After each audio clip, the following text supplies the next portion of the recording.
Eto na naman ang inyong tagaluto. Ngayon, magluluto tayo ng adobong pusit. Lilinisan natin. Tatanggalin natin itong pinakaulo niya, ganyan. Tapos, yung ano dito, yung ayan o, yung plastic. Maliliit lang tong nabili ko. At ingatan nating matanggal yung tinta.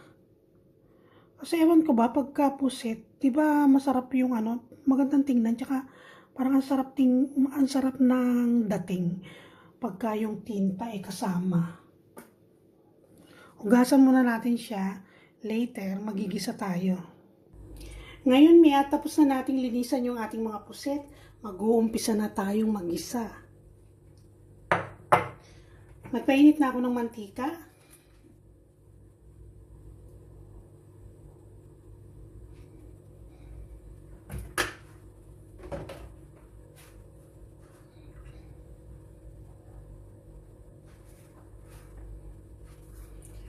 Unahin ko na yung luya.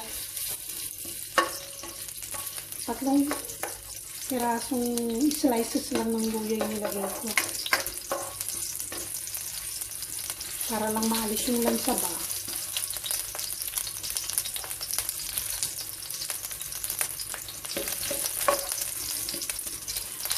Ginawa kong malalaki yung hiwa para pag sa kinain mo na yung pusit, madali mong makikita yung luya kasi yung iba ayaw ng may malasahang luya ba.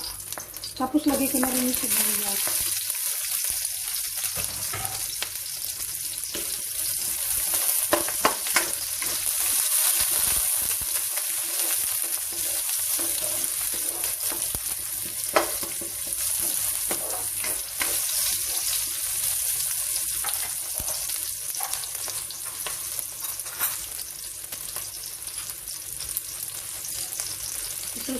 Susunod ko na rin yung ating bawang.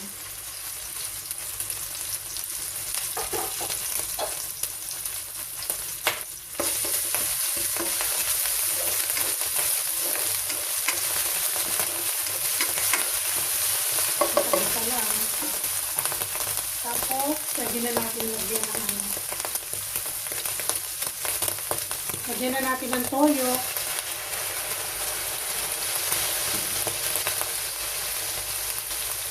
Paminta.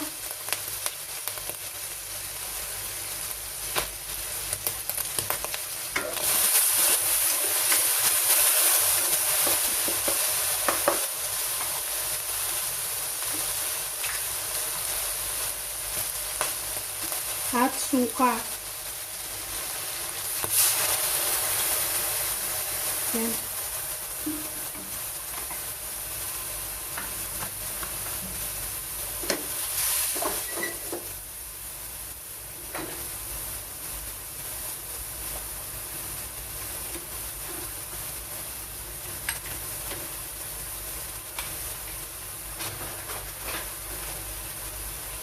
Lalagyan ko din ng laurel.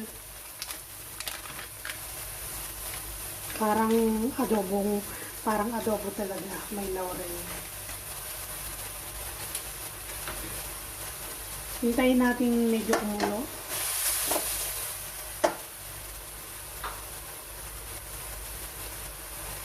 Pwede na natin ilagay itong yung tinta ng puset. Medyo pirisin natin para lumabas yung tinta niya.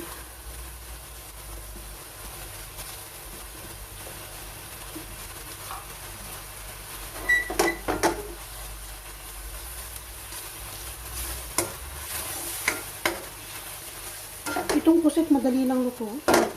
Kasi mentras pinatatagal mo siyang lutuin, lalong tumitigas. Kaya kailangan mabilisan ang pagluluto.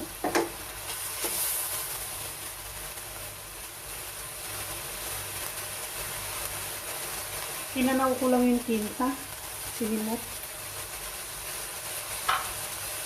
Kaya natin kumulo.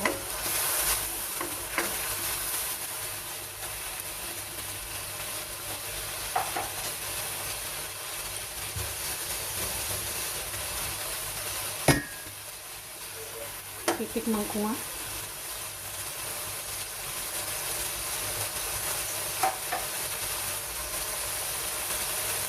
Ngayon, pwede na natin ilagay yung ating pusit.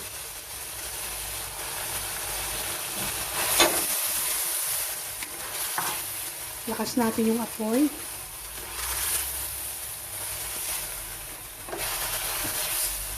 Lutuin natin ng mga 2 hanggang 3 minuto.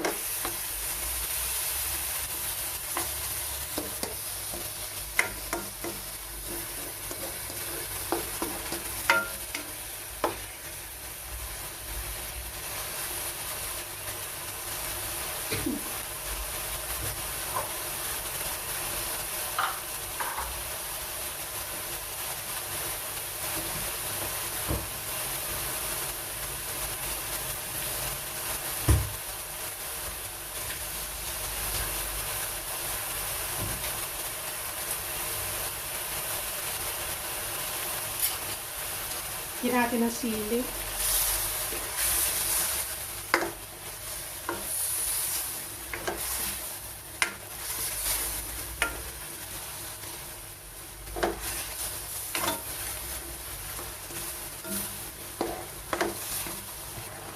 Ayan na mga mi. Dito na yung ating adobong pusit. Huwag nyo nga palang kalimutang mag-subscribe sa ating channel, Mama Lyn's, para for more videos. Thank you. Patayin na natin yung apoy. Mga mi, ito na yung ating adobong pusit. Diba?